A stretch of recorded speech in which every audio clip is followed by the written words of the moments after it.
Hello, everybody, and welcome to episode number 21. You can heal your life. We are on chapter number 12, success.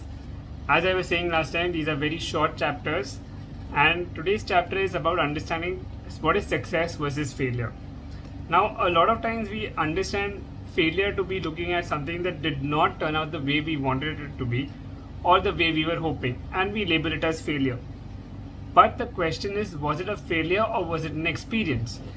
It's how you look at it. Even in neuro-linguistic programming, we always say that every failure can be taken as a feedback because you can learn something from it.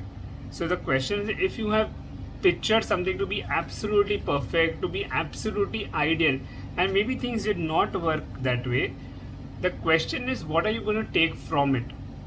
For an example, she says that if she's working with a computer, Louise Hay says that if I'm working with a computer, if there's something that is not working the way I want to, it's usually because I have not complied to the program's requirements or given the right amount of instructions.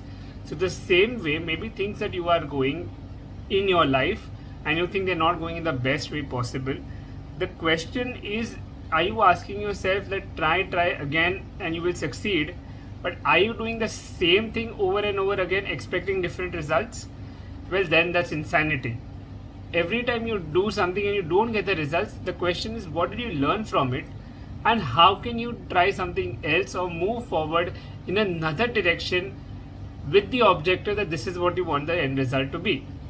Now when we come to even listening to Thomas Edison's light bulb experiment, he tried so many times to invent the light bulb.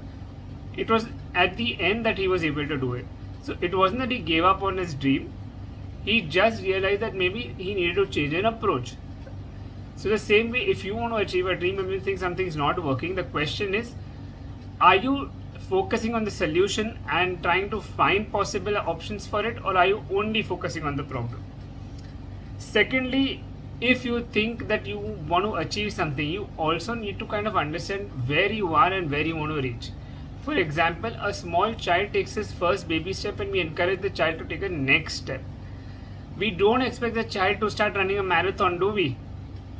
So if you have started with something, move to the next step. Keep maybe the higher objective, somewhere this is the long-term vision that I have. But you need to first come and achieve your short-term goal. So if you have gone from step number 1 to step number 2, then you can go to step number 3, 4, 5, and that's how you can progress. So in questions of success, it's very important also to understand that everything is a learning experience and it's okay to sort of just go step by step. Secondly, you don't need to know everything at the first go. Like if you're learning a new skill for the first time, it's very much possible that you will make a fool out of yourself or you go wrong in some way, and that's okay. That's the whole thing. It's better to accept it, acknowledge it, because you are learning, and that's the whole thing. It is not a skill you naturally had. So in any business, in any work, in any relationship, if you think something is not working, it's because you are learning at that stage of time. You do not need to score 100 on 100 in the very first go. So when it comes to success and failure, the attitude is what is going to make all the difference.